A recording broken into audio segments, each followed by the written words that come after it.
السلام علیکم ورحمۃ اللہ.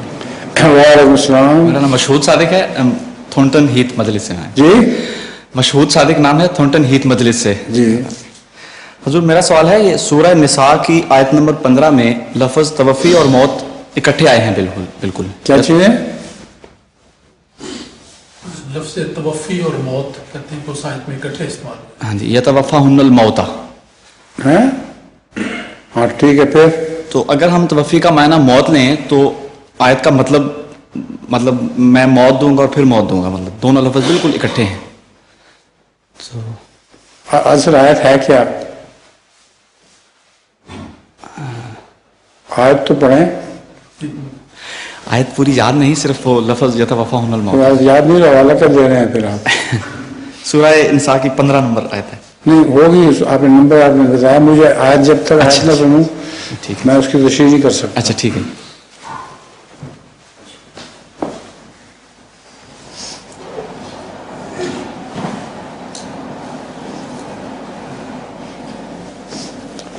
ثم توفاہ الموت ہے غالباً. جی جی جی دیکھ لیں, نکال لیں. جی آیت نمبر 15.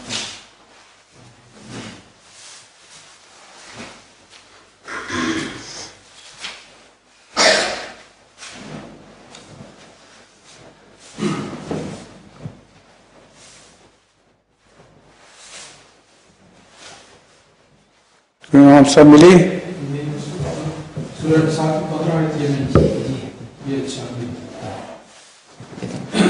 یہ سورہ نساء کی آیت نمبر 16 میں فرمایا اعوذ باللہ من الشیطان الرجیم بسم اللہ الرحمن الرحیم واللاتی یاتین الفاحشۃ من نسائکم فاستشہدوا علیہن اربعۃ منکم فإن شہدوا فامسکوہن فی البیوت حتی یتوفاہن الموت او یجعل اللہ لہن سبیلا. حتی یتوفاہن الموت, جی یہاں تک کہ موت ان کی توفی کر دے.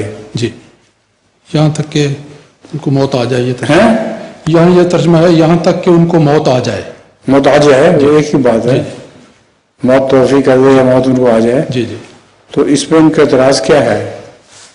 بس میں یہ پوچھنا چاہوں کہ توفی کا جو ہم غیر احمدی کو بتاتے ہیں, جو میں سمجھتا ہوں وہ موت, اس کا معنی میں موت ہی سمجھتا ہوں کہ توفی سے مراد ہے موت. تو یہ دونوں لفظ اکٹھے آئے ہیں. تو قرآن کریم نے توفی کا معنی تو موت ہی لیا ہے, ہر جگہ یہی معنی لیا ہے.